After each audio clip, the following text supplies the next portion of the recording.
colegas por un día 9 con Jordi Bertomeu. Mucho ojo, al lío.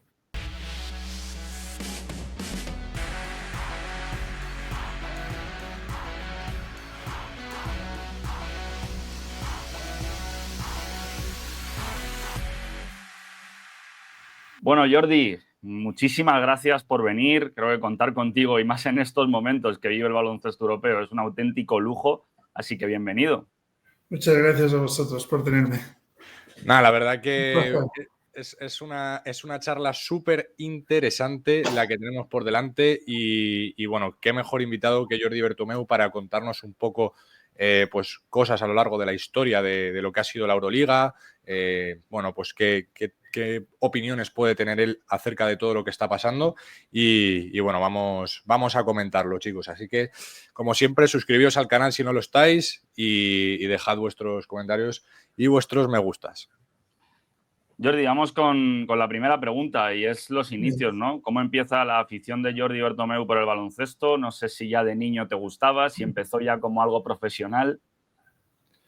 Bueno, empezó como resultado de ser un jugador peor que mediocre. De hecho, empecé a jugar desde muy pequeño, desde los 9 años.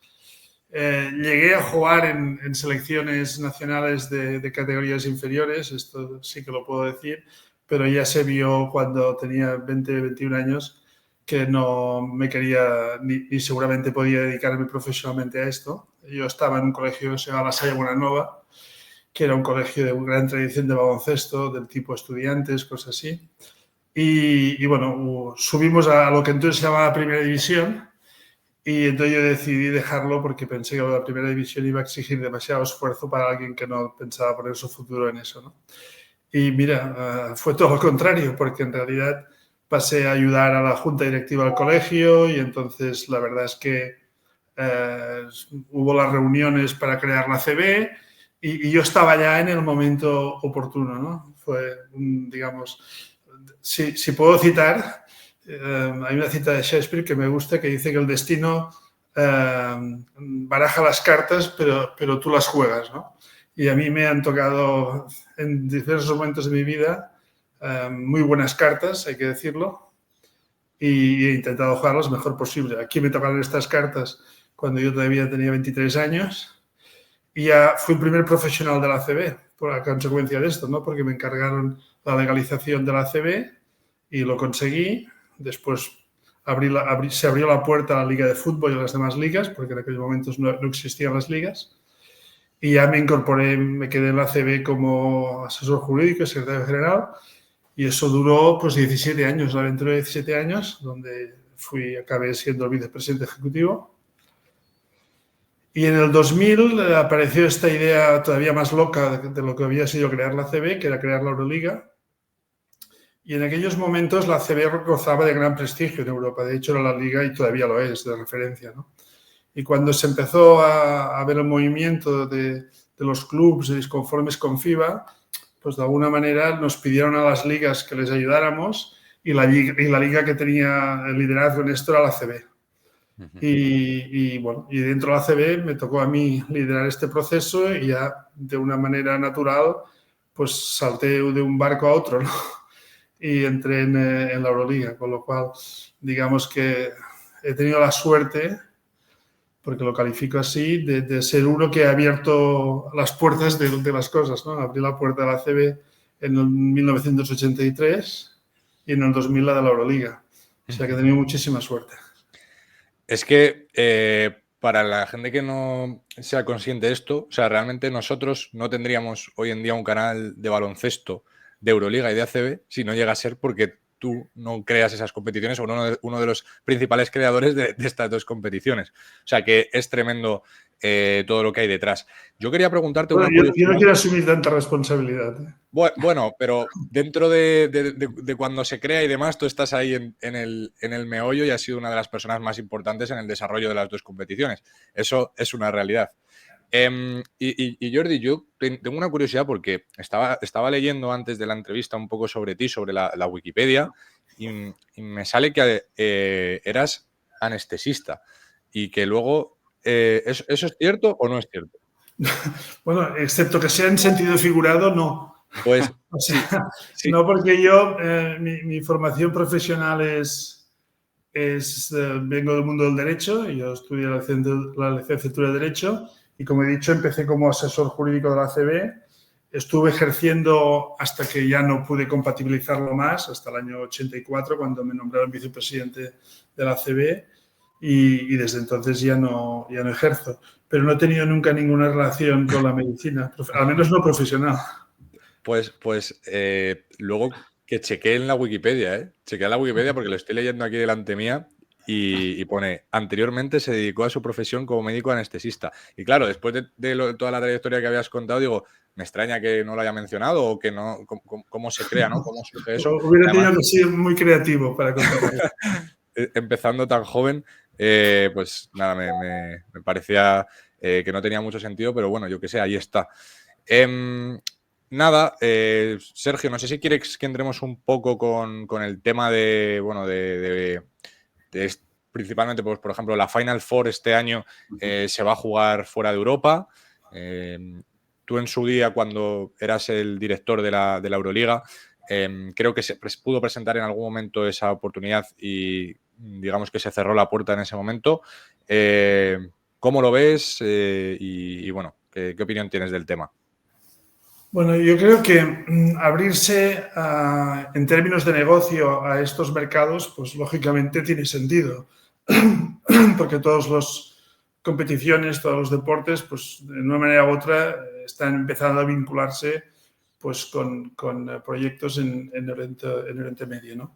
Pero en realidad, cuando yo empecé a contemplar esta posibilidad, nunca fue pensando en una Final Four. Fue más pensando en un evento de pretemporada, una Supercopa, un concepto de este tipo, que me parecía que era una manera más tranquila, más pacífica y sobre todo más acorde con los sentimientos de los aficionados de la Euroliga. A mí me parece que llevar el momento culminante de la temporada fuera de Europa, eso es, no estoy seguro cómo va a ser visto por los aficionados. Tengo una duda, no estoy diciendo que se vaya a ser negativo, ¿eh? Digo que tengo dudas y despejaremos las dudas pues en mayo, ¿no? Pero en realidad una cosa es, como hacen otros deportes, de llevar supercopas a Arabia Saudí, como hace la Liga Italiana de Fútbol, la Liga Española también y otras. Y otra cosa es llevarte el momento, ¿no? Es como si la Champions se fuera a jugar en Arabia, ¿no? Eso parece raro y a mí lo que me preocupa es que lo bonito de la Final Four, y supongo que estaréis de acuerdo conmigo, es la experiencia, es el ambiente, es lo que vives allá, ¿no? Y en realidad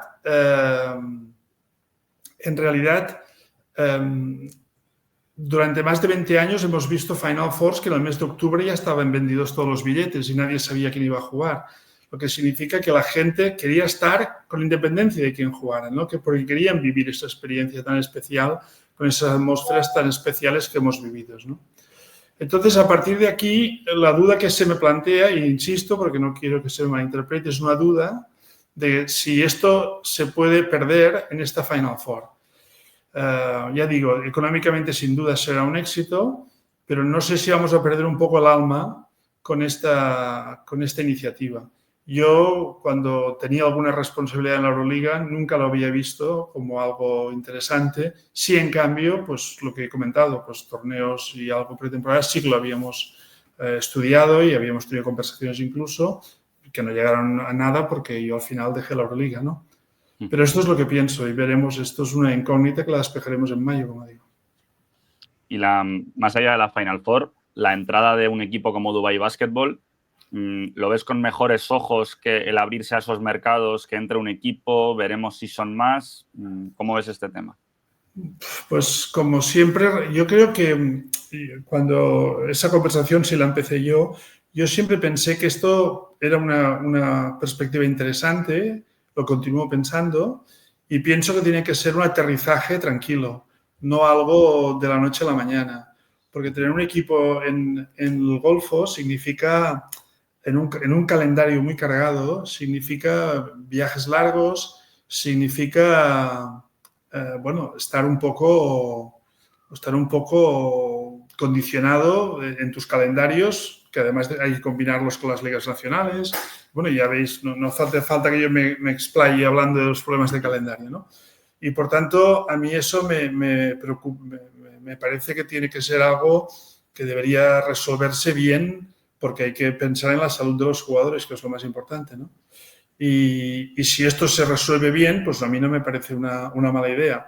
Pero también es verdad que creo que requiere de un aterrizaje tranquilo. Yo siempre sugerí que primero había que probar la experiencia en Eurocup y después, a la vista de esto, pues hacer el salto a Euroliga si la cosa se veía bien. Porque una cosa es aterrizar en Abu Dhabi o en Dubái y jugar un partido que esté lleno, y otra cosa es llenar 20 noches. Son dos cosas distintas, ¿no? Y entonces, bueno, pues yo planteé un aterrizaje progresivo, para decirlo de alguna manera.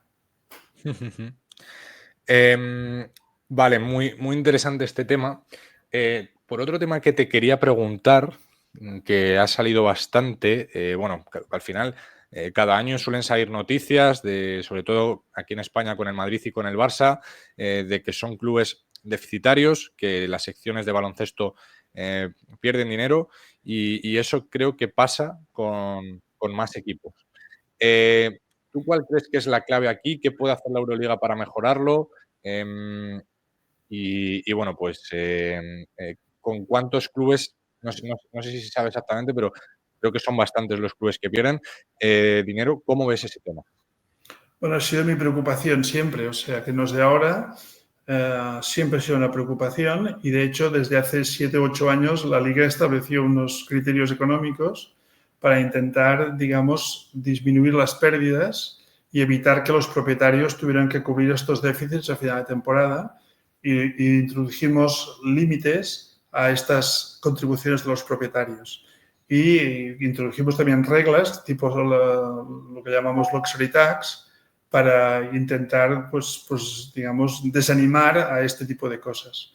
La Liga ha continuado trabajando en este sentido, ha reforzado su Financial Fair Play, pero ha ido hacia otro lado. Pero bueno, es decir, la preocupación existe y la Liga está activa, lo era antes y lo está ahora.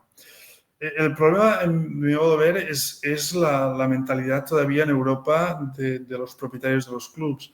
Esa especie de obsesión en ganar a toda costa es lo que a mí me parece muy nocivo, ¿no? Yo creo que la sostenibilidad debería ir por encima, pero nos encontramos con que en realidad hay una serie de clubes, unos por prestigio. Habéis citado los dos clubes grandes españoles, que lógicamente por prestigio, el año que no estén en la Final Four es un drama, ¿no? Bueno, pues lo mismo ocurre con otros clubes como Panathinaikos, como Efes, como Olympiacos, como esto, ya no digo CSKA cuando estaba, que no por tanto por prestigio, sino por su posicionamiento de la propiedad, pues querían ganar a toda costa. Y entonces, a partir de aquí, la Liga tiene que ser muy contundente a la hora de buscar medidas, digamos, que protejan a todos, porque al final las reglas de sostenibilidad protegen a todos, no uno o a dos. Y también es verdad que entonces la Liga tiene que tener un liderazgo fuerte para ser capaz de imponer estas medidas. Me acuerdo en mi época que había clubes que habían sido sancionados hasta con cifras superiores al 1.000.000 de euros, ¿no? Bueno, es un trabajo muy a largo plazo, pero yo creo que es una combinación entre la contundencia y la consistencia en la aplicación de las reglas de la Euroliga y la cultura de los clubes de entender que no vale todo. Yo tengo un dato que lo puedo compartir y que es realmente frustrante porque cuando nosotros el año 2016 empezamos nuestra aventura con AMG y con la Joint Venture, incrementamos los ingresos pues, del orden del 70%, ¿no? Claro, era el momento para digamos, llegar a una sostenibilidad mejor, ¿no? Y yo lo que me sorprendió al cabo de 2 años verificar que de todo el dinero de más que ingresábamos con el nuevo acuerdo comercial, creo que era el 89% había ido a parar a salarios de jugadores, ¿no?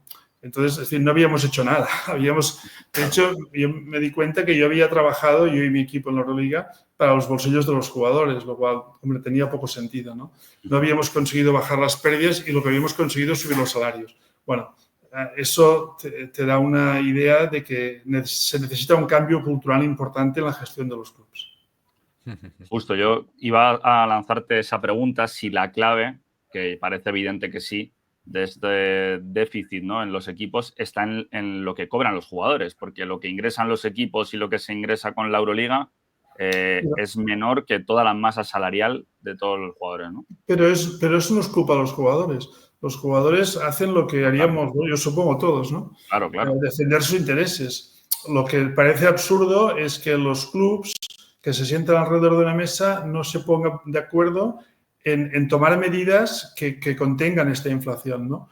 Y que incluso que provoquen una colaboración entre los clubes. Por ejemplo, yo tenía en mente, y creo que no se ha conseguido aún, publicar los salarios de los jugadores de manera que se pudiera eliminar la especulación que hoy a los agentes utilizan para subir los salarios, ¿no? Y, por tanto, y un proceso, digamos, formal de presentar ofertas para evitar que no se hagan trampas y no se hagan, pues, especulaciones. Bueno, pues esto los clubes no parece que estén dispuestos a hacerlo. Y esto me parece que sería un paso, dar transparencia a este mercado ayudaría mucho a evitar caer en manos de especulaciones. Totalmente. Vale, y tema de NBA, Jordi. ¿Por qué crees que quiere entrar la NBA en Europa? ¿Cómo ves esa posible liga? Bueno, posible, ya parece que va a salir adelante, ¿no?, entre NBA y FIBA. Y si crees que con esto la Euroliga está en peligro. Bueno, esto nos daría para muchas horas, pero hay que hacer una previa. La previa es que no sabemos qué es esto. No lo sabemos porque nadie lo ha explicado. Y lo único que sabemos es que hace un año, en los Juegos Olímpicos, la NBA dijo que el mercado europeo era muy interesante, lo cual tampoco es un gran descubrimiento.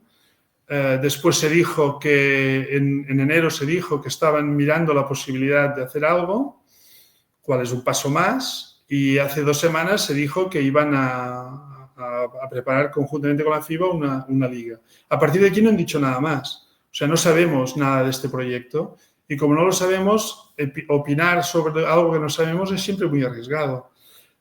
Porque ellos mismos han lanzado ideas y dicen, bueno, puede ser esto, puede ser lo contrario, pero bueno, y en definitiva lo que demuestra es que no hay un proyecto. Y si lo hay, no lo quieren compartir. Esto está claro. No hay un proyecto o no se quiere compartir. Y por tanto, sobre esto ya es difícil hacer especulaciones. Entonces, todo el mundo habla que si habrá una cuota de entrada muy alta, que si no se cogerán equipos de Euroliga, que si, bueno, todas esas cosas que se hablan por hablar, porque la NBA no ha dicho nada. Y no menciono a FIBA, porque FIBA en este caso hace un papel de acompañante, hace un papel de comparsa. FIBA no tiene ningún papel que no sea bendecir esta operación, porque FIBA después de 25 años ve la posibilidad de la muerte de Euroliga. Claro. No tiene otro objetivo. Y por otra parte, FIBA no pone nada encima de la mesa, como es habitual. Ellos no ponen nunca nada. Entonces, yo creo que en ese escenario es difícil opinar, pero sí que es posible opinar sobre 2 cosas. Una es sobre las causas. Y yo creo que las causas, para decirlo claro, es porque seguramente han notado debilidad que antes no la notaban. En el año 2010, 2015, 2018 seguramente no la notaban. Y ahora han percibido lo que se llama en términos más vulgares, han olido la sangre, ¿no? Sí. Entonces, seguramente esto es la primera causa. Y a partir de aquí, pues han hecho, como pasa siempre, cuando hay indefinición, se envía una señal de debilidad. Y cuando se envían señales de debilidad, se promueven actuaciones agresivas. Y esto es lo que seguramente va a pasar en el futuro. Y la otra cosa que se puede decir es que si se quiere hacer eso, hay una consecuencia muy clara. Y es que más allá de si hay fees, si hay equipos de Euroliga, si no los hay, si los equipos son solo clubes de fútbol, o todas estas especulaciones sobre las cuales no podemos opinar porque nadie nos ha dicho nada, sí que veo un riesgo muy importante de que todo el talento de los jugadores europeos va a quedar totalmente controlado desde el principio hasta el final por una sola organización. De manera que el riesgo de que esto evolucione hacia una liga de desarrollo, de manera que, hombre, se le puede decir, bueno, los jugadores siempre van a la NBA, sí, pero en este supuesto irían muy baratos, porque ya estarían dentro, ¿no? Con lo cual, me parece que después de 25 años donde la Euroliga ha hecho un esfuerzo por posicionarse como una competición deportivamente al nivel de la NBA, y creo que lo ha conseguido, no económicamente, es obvio, pero sí deportivamente, y creo que esto podríamos estar bastante de acuerdo la gente que conoce el baloncesto, digamos, bajar de nivel y convertirse en una liga de desarrollo, ese sí que es un riesgo que me parece tristísimo que esto ocurra para el baloncesto europeo y me parece, y voy a decirlo así, impresentable que la Federación Internacional coadyuve a eso. Otra de las cosillas que te quería preguntar, al final tú has estado 22 años, creo que son, al frente de la Euroliga, hasta el año 2022, que es cuando decides, cuando sales de ahí, deciden. Vale, ¿qué es lo que ha cambiado o qué crees que es lo que ha cambiado desde que no estás en la Euroliga, con el nuevo mandato de Monte Jonas? Bueno, yo en esto quiero entrar poco porque no, en primer lugar, por respeto, yo sé lo que es estar en ese cargo y, por tanto, sé mejor que nadie que quien lo está tiene dificultades y, desde luego, merece respeto cualquiera que esté en esa posición. A mí sí que me preocupa que en 3 años haya habido 2. Esto me preocupa porque habla de la poca consistencia que hay hoy en el grupo de clubs, ¿no? Porque en 22 años 1 y en 3, 2, pues te indica un poco eso. Y eso, volvemos a lo decíamos antes, ¿no? De las que mandas signos o señales de debilidad, ¿no? Yo creo que para mí lo que me parece que seguramente también es causa de lo que estamos viendo es que había un plan y ese plan no se ha cumplido. Ese plan era terminar una liga con todos los clubes propietarios y en ciudades importantes. Cuando yo me fui, antes de irme, había dado las wildcards en París y en Londres. Es decir, que en este sentido el camino estaba marcado. Hoy, en esta temporada, ya debería haber como mínimo 16 equipos propietarios, ¿no? Según el plan que teníamos hecho y aprobado. Y esto no es así. Esto continúan siendo 13, que son los que estaban cuando yo me fui. Y los demás, pues, están en una situación de segundo nivel. Y a mí me parece que esto se va a volver en contra de la Euroliga. Porque si tú te interesan estos mercados, París, Berlín, Mónaco, Valencia, tú tienes que ayudarlos. Tú tienes que, al menos es lo que yo hice con Milán, es lo que yo hice con el Bayern de Múnich, es lo que hice con Asvel, porque yo creía que realmente estos clubs nos iban a ayudar a crecer, ¿no? Bueno, pues siendo consistente con mi propia filosofía, pienso que el hecho de que este mapa no se haya completado y no se haya completado por la razón que no se ha completado, que me parece bastante miserable, que es básicamente repartirse algo más de dinero entre unos cuantos, lo cual me parece de una cortedad de miras bastante patética. Sí.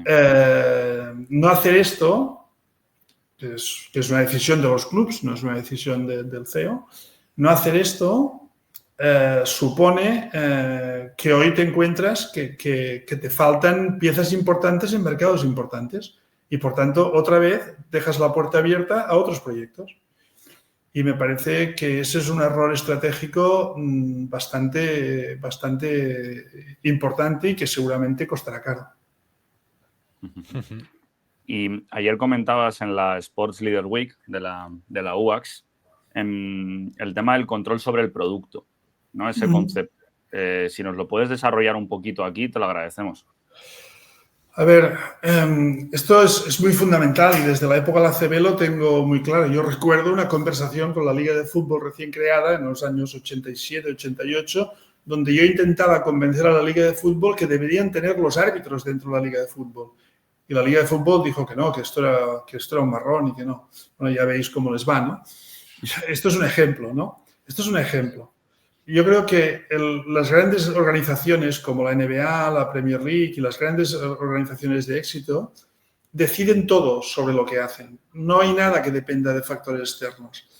Y esa es una obsesión que yo siempre he tenido y que he intentado implementar, y como consecuencia de esto, la Euroliga decide quién juega, qué requisitos tienen que tener los que juegan, en qué campos juegan, qué día juegan, en qué formato, qué jugadores son elegibles y no lo son. Recordar que la Euroliga no tiene restricciones por nacionalidad, por ejemplo. Recordar que, por ejemplo, el calendario de la Euroliga no respetaba los calendarios que se inventó la FIBA hace 4 o 5 años. O sea, había un control económico, de derechos comerciales, 100% de todo el producto, ¿no? Y, por tanto, cuando tú controlas todo el producto, si hablas del calendario, el calendario no es un tema deportivo, aunque nos lo parece. El calendario es un tema económico, porque el calendario te decide qué día abres la tienda para poder vender. Y, por tanto, eso es fundamental tenerlo controlado. Y tú no puedes depender de terceros, de que la federación te dé un calendario porque si dependes de terceros, tú ya vas un poco cojo gestionando tus cosas. Y, por tanto, para mí, el control de producto significa esto. Y esto la NBA nos lo ha enseñado a todos. La NBA es un control hasta el más mínimo detalle del producto. Pues nosotros intentamos hacer un copiar y pegar de este concepto, y creo que si lo pensamos, pues en cada una de las verticales de la Euroliga hoy es la única organización en Europa que controla 100% su producto. No hay ninguna otra que lo haga. Y creo que esto es muy positivo. Bueno, Jordi, muy interesante todo lo que nos estás contando. Sergio, no sé si quieres abordar algún tema más que... Yo creo que no, porque nos podríamos tirar aquí horas y horas podríamos de hablar, debate, ¿no? y de charla. O sea, que esto interesantísimo y es un poco la base de todo, ¿no? Cómo está creado, y que Jordi nos lo explique me parece un auténtico lujo. De verdad que es un lujazo. Pero lo dicho, no sé, Jorge, si tienes alguna preocupación tú, pero yo por mí vamos con el test. Vamos a darle caña al test porque lo que decís... A ver si pruebo. Vamos a ver. Son 19 preguntas, ¿vale? La idea es que sean respuestas cortas y bueno, más, pues eso, más relacionado con gustos personales. Ahora iremos viendo. Así que vamos a darle. Empiezas tú, Sergio, si te parece, y vamos una cada uno. Vamos con ello. Va, Jordi. ¿Jugador histórico favorito? Sabonis. ¿Jugador favorito de la actualidad?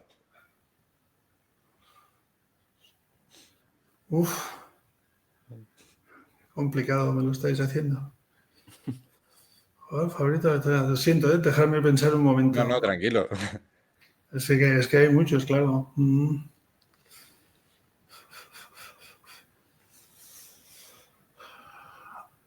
A mí me gusta mucho Mirotic. ¿Spanulis o Diamantidis? ¡Oh! No puedo decir los dos, ¿verdad?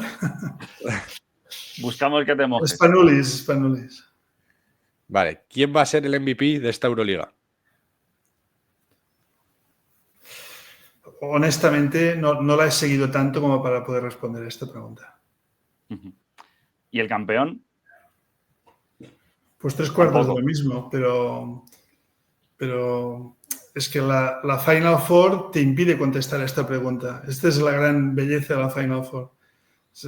Que cuando llegabas a la Final Four, todo lo que ha pasado 8 meses antes no cuenta nada, excepto para que estés en la Final Four.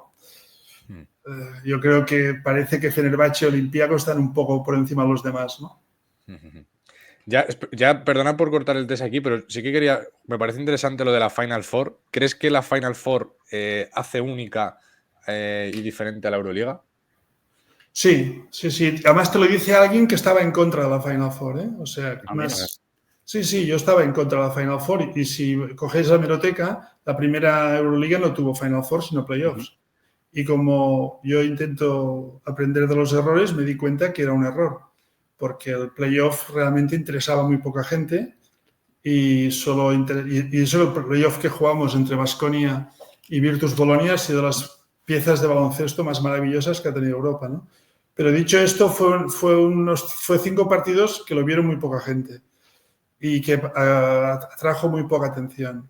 Y en cambio, yendo a la fórmula que a mí no me gustaba, que era la Final Four, pues trabajando bien el producto y demás, pues conseguimos lo que es ahora la Final Four, que yo creo que es el momento más bonito del baloncesto, a mi gusto, del mundo. Pero claro, se verá un poco subjetivo esto. Pero me parece que al menos de Europa no hay nada parecido a una Final Four. A nuestro gusto. Y ya sé que los entrenadores, ninguno está de acuerdo en la Final Four, pero seguramente por esto hay que hacerla. ¿No? Mira, o sea, hemos cortado un poco el test, pero esto es súper interesante. ¿Por qué no están los entrenadores de acuerdo con la Final Four? En general, quienes se han pronunciado, y creo que ha sido Sferopoulos el último, se han pronunciado en contra. Y yo lo entiendo, ¿eh? Yo lo entiendo. Porque para un entrenador que trabaja muchísimo con el equipo, el jugar la ruleta rusa no es lo que más le guste, ¿no? Y entonces, pero claro, la cuestión es, nosotros, y esto ha sido mi discurso con ellos durante tantos años, nosotros no trabajamos para los jugadores, ni para los entrenadores, ni tal. Nosotros trabajamos para los aficionados.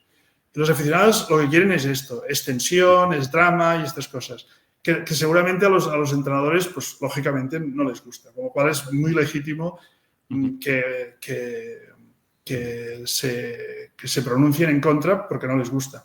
Pero a los entrenadores lo que les gusta es lo más regular posible, porque si te cometen un error tengan la posibilidad de corregirlo. Y claro, esto es una lógica que yo la entiendo, pero la lógica del organizador es cuidar al cliente, y el cliente son los aficionados, y sin duda los aficionados quieren esto. Y nosotros, los gestores, los entrenadores, los jugadores, todos trabajamos para los aficionados. O sea que la opinión de los entrenadores a este sentido pues no es tan relevante.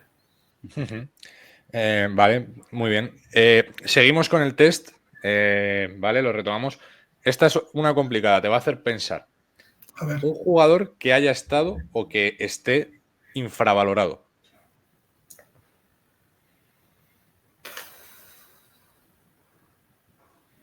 Esto sí que me va a hacer pensar, sí.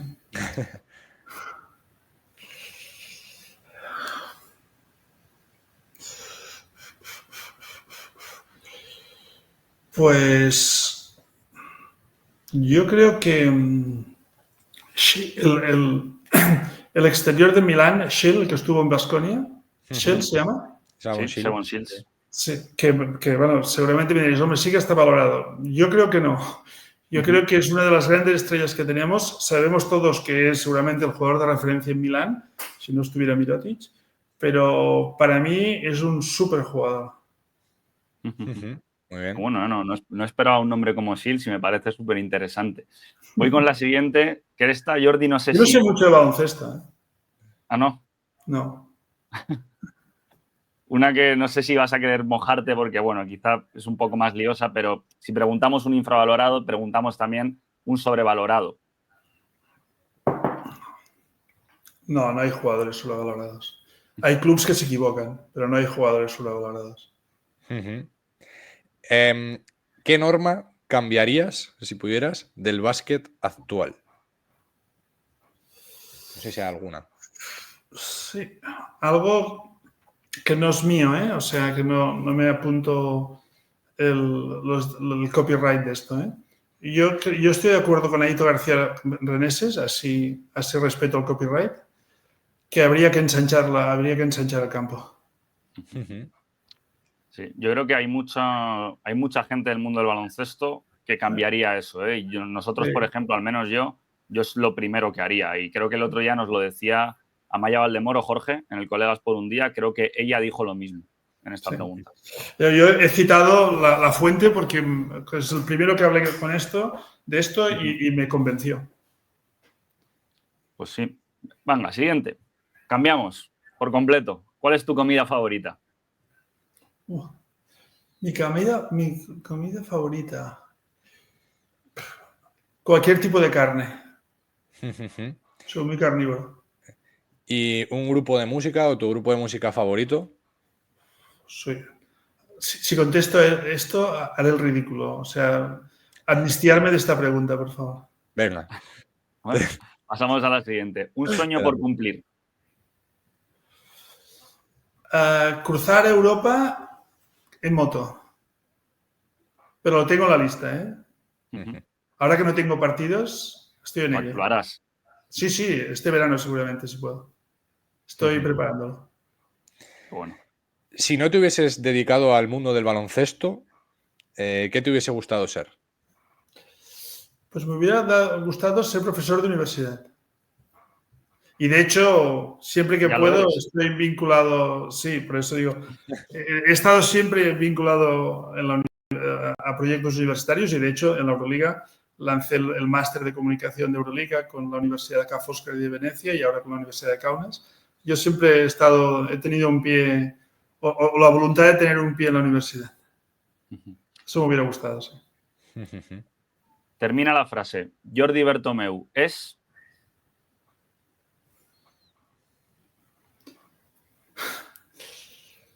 Pues una persona respetuosa. Ahora, termina la frase. Sobre nuestro proyecto. 2 colegas es...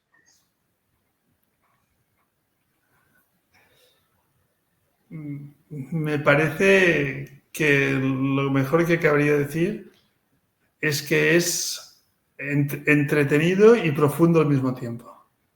Muy bien. Que no pierde profundidad por el hecho de ser relajado y entretenido. Creo que es lo que no cae en la superficialidad por el hecho de hacerlo ameno. Qué bueno, pues te lo agradecemos mucho, Jordi, porque creo que es lo mejor que nos han dicho sobre el proyecto, ¿eh? Y que venga una persona como tú es un cumplido fabuloso. No, es lo que pienso, no me he esforzado. Muchísimas gracias. ¿Cuál es el consejo que más te ha marcado? Pues uno que me dijo el expresidente del Comité Olímpico Internacional, José Antonio Samarán, que me dijo, una cosa es ser presidente y otra cosa muy distinta, pero muy distinta, ser expresidente.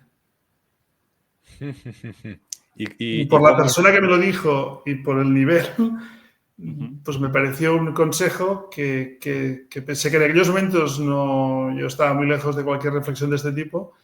La perspectiva del tiempo, pienso que, como en tantas otras cosas, Samarán tenía razón.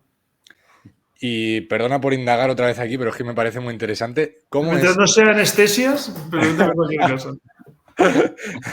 ¿Cómo es ser expresidente? O sea, ¿cuánto te cambia la vida ese cambio? Pues mucho. De entrada, el mail está mucho más vacío. Eso de entrada. Segundo, hay días que hay partidos y no me entero. No tengo ningún riesgo de que me llame un presidente enfadado por los arbitrajes o por una televisión que ha entrado tarde, cosas de estas. Y sobre todo, y lo más importante, es que, a ver, hay que ser muy, muy claro en esto.